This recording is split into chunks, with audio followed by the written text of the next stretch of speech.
Franzi. This is podcast episode number 1095, and it is our special monthly installment where we do a feature on a worthy Orange County-based nonprofit. Did you know that every 10 seconds a child is abused? In honor of Child Abuse Prevention Month, we're shining a spotlight on the Child Abuse Prevention Center. The center directly serves at-risk children and families in crisis and works to break the generational cycle of abuse.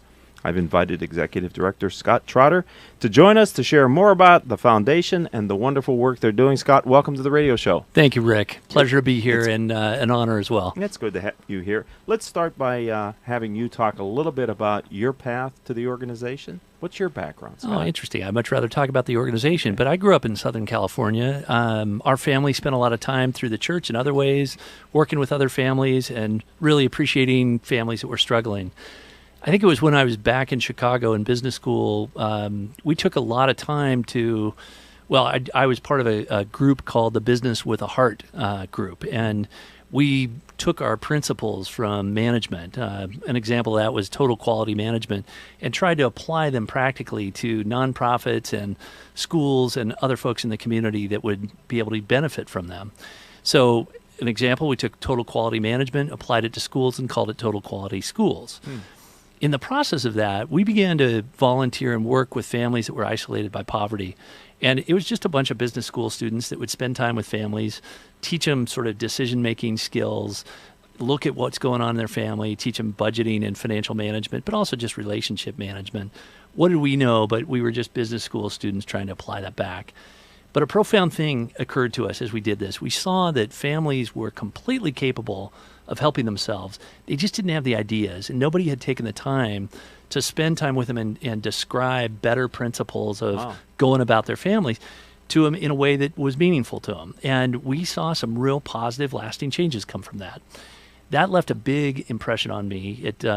It carried with me through a career that then went to Disney and Ernst & Young and some other organizations in the private sector. Mm-hmm. And this opportunity to have an impact in Orange County and work with so many gifted professionals and volunteers at the Child Abuse Prevention Center came up. And I just, at first, got involved to help them sort of coordinate their resources and put in some management systems, et cetera. But it became a love affair. When I saw our staff working with the families who have been isolated by real tough struggles, things like mental health issues, chemical dependencies, histories of domestic violence and child abuse, it was just magic, the things that these families were able to overcome with just a little bit of help.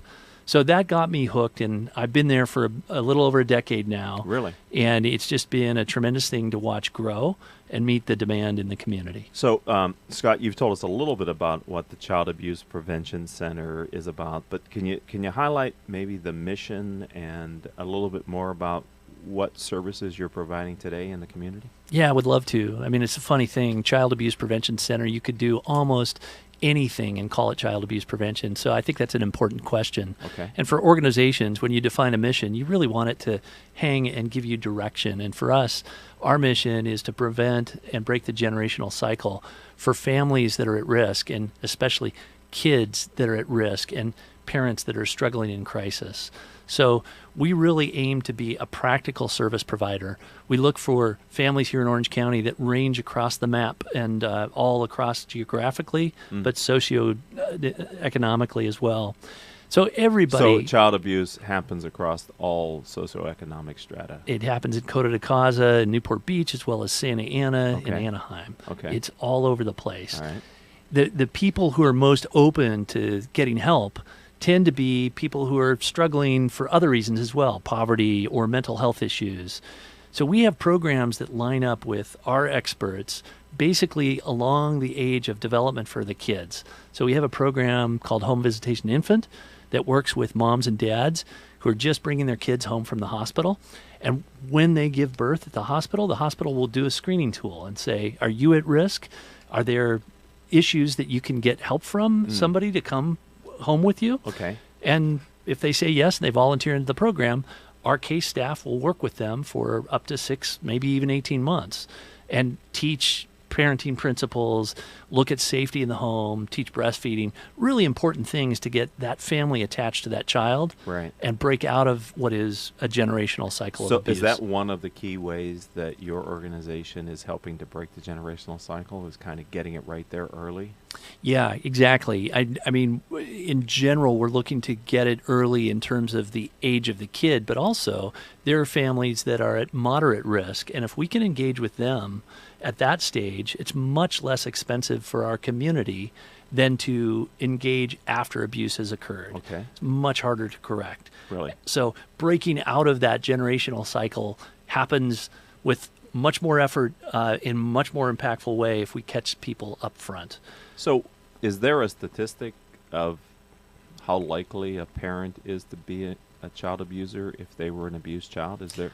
Yeah, there are all kinds of statistics, and what I'll tell you is they'll range. They'll range, and I want to back up and look at our county. Right, we've got over 3 million people in this Right. county, a little bit over 700,000 kids.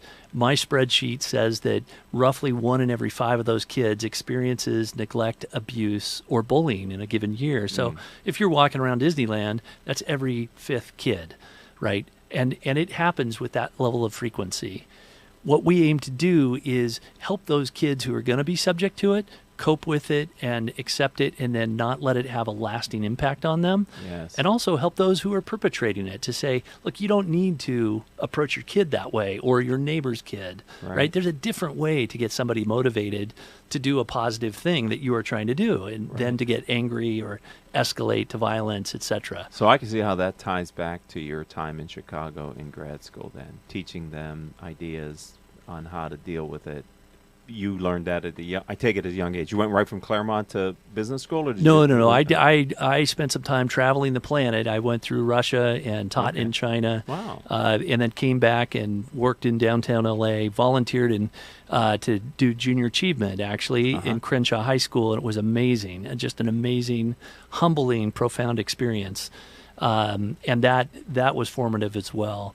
But it was in business school back in Chicago, where it was just an opportunity to take really simple management principles and apply them right away, instead of going to a corporate environment, working with real families. And these things can apply and really help break out of a cycle. So we have about 2 minutes left until our commercial break, and I wanted to ask you, can you share the core philosophy you have for leading and growing your organization?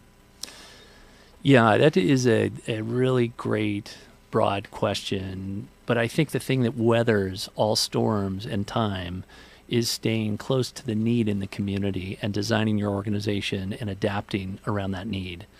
I think to the extent that you can invest in your organization and your own personal time in, for us, going to the communities that we serve, spending time in the churches in central Santa Ana, or down in San Juan Capistrano or San Clemente with the military vets, really trying to understand what the need is, and of those needs, what your organization has a capability to pursue and support.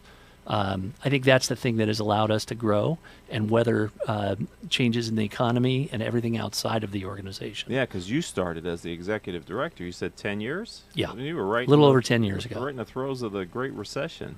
Yeah, I actually had 2 years run up to before we hit that big recession, and we did not go backwards. We went forward because the need didn't go backwards. Right, I would have thought maybe even went up. Yeah, we had to build to the need. So yeah. Okay, we're going to take a short commercial break. It's actually hopefully a new commercial on about no, sorry, I teased you for something that maybe if you're listening to the live stream, you'll pick it up on the next episode of Critical Mass Radio Show. You can see how the engineer sometimes isn't always perfect, but we love him.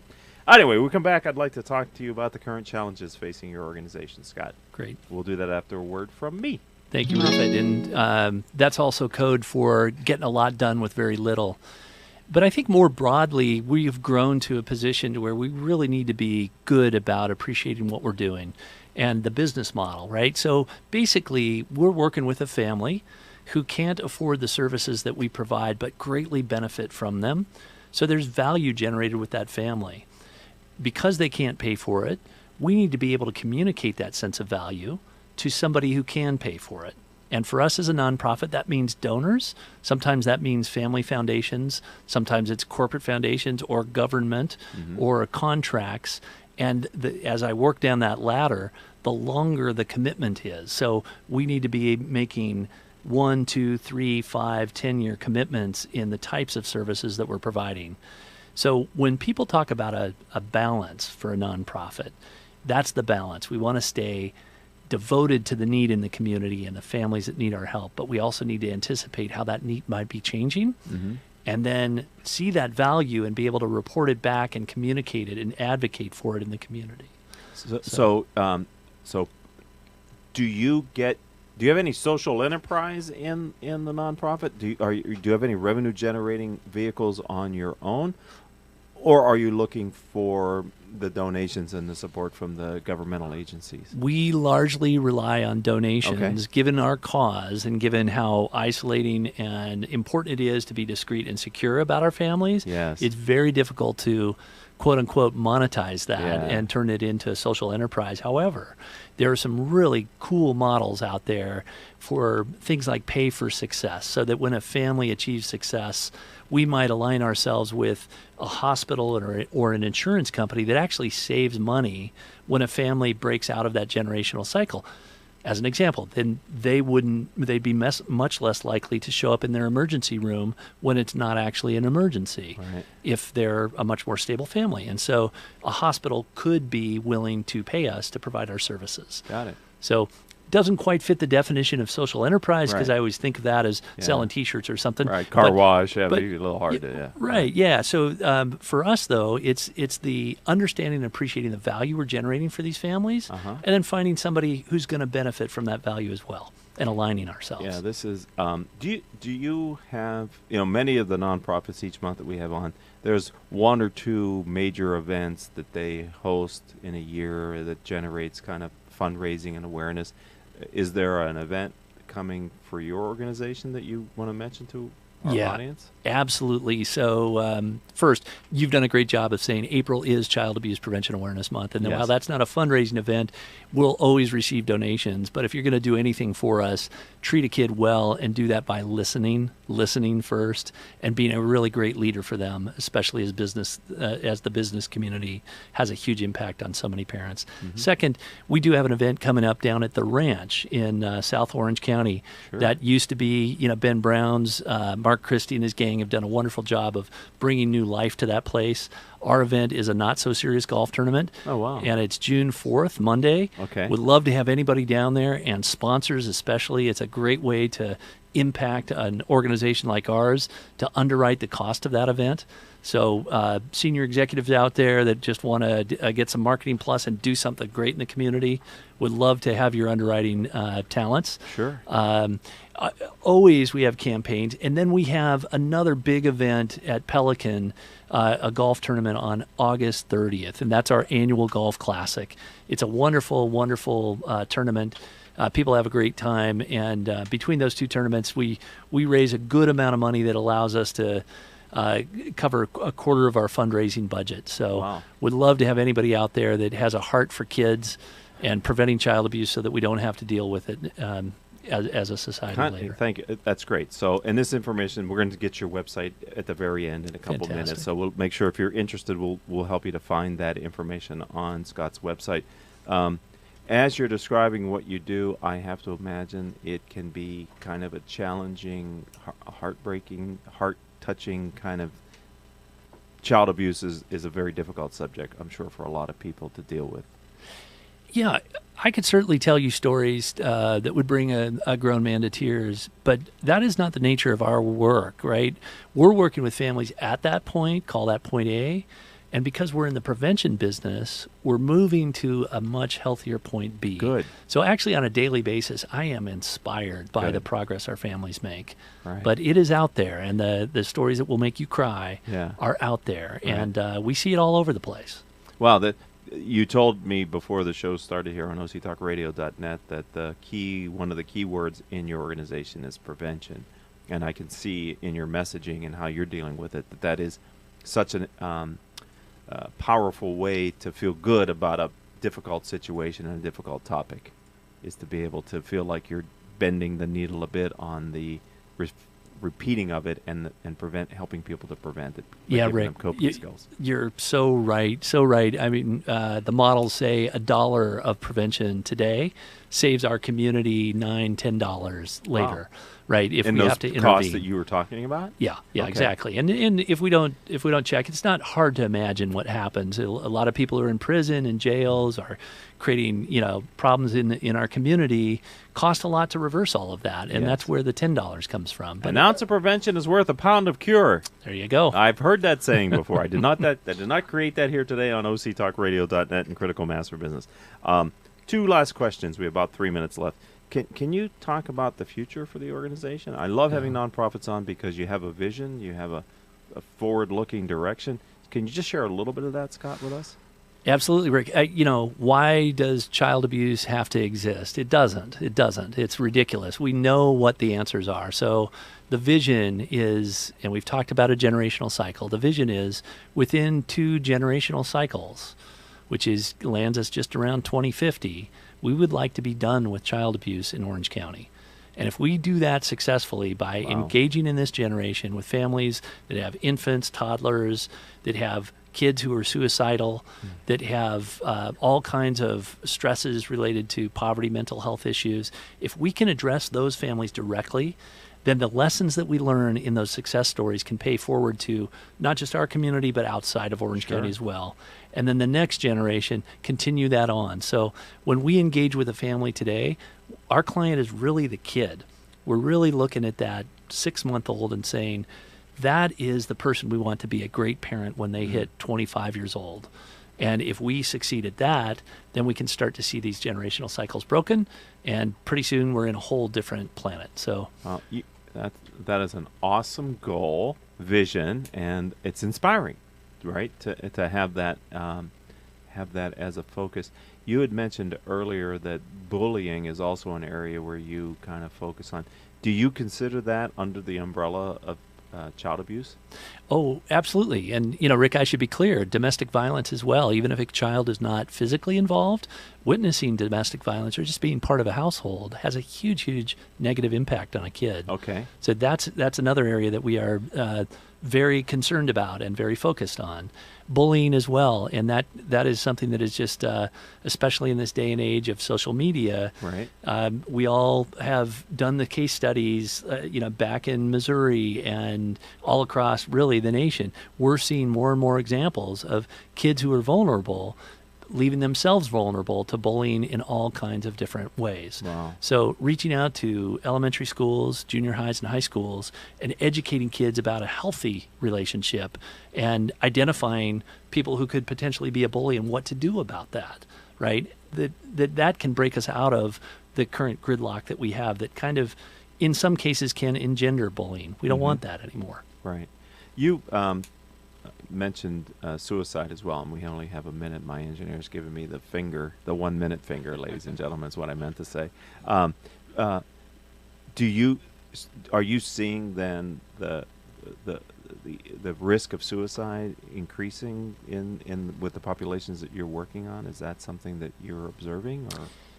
It's really tough for me to speak as an expert on that. Sure. I know because we're a service provider. What I will tell you is that for us, we're seeing more and more referrals each year. Wow. Hopefully that's because of awareness. And that's Let's hope it. that. I think that not just awareness about our services, but I think in awareness as a community. We're talking about it a little bit more.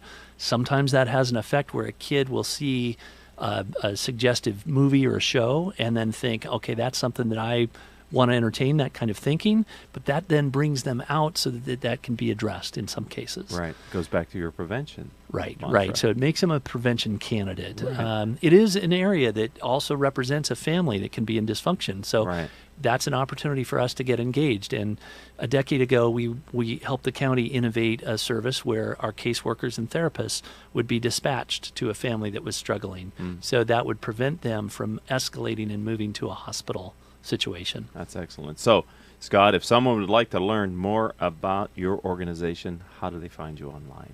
would love to have them. First of all, just Google Child Abuse Prevention Center and you'll come up with us. Our URL is what we aspire to, and that's a bright future for kids. Okay. So we're at brightfutures4kids.org. Okay, now I got to stop you.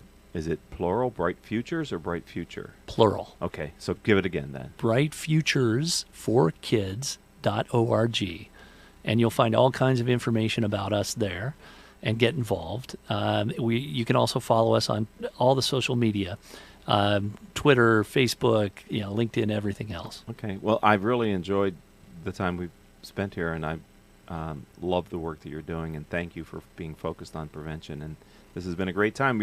Welcome to the welcome to the critical mass community. Oh, I'm so happy to be part of it, Rick, Okay. and you do a wonderful job. Your reputation is huge out there. So anybody that's listening, just look at the series of podcasts that Rick has been able to document. There's so much wisdom in them. Thank you very much, Scott. I appreciate it. You bet. All right, ladies and gentlemen, I'm also going to thank our engineer, Paul Roberts, and the producers without whom we wouldn't be able to do this show, Joan Park, Crystal Nunnally, and Haley Stern.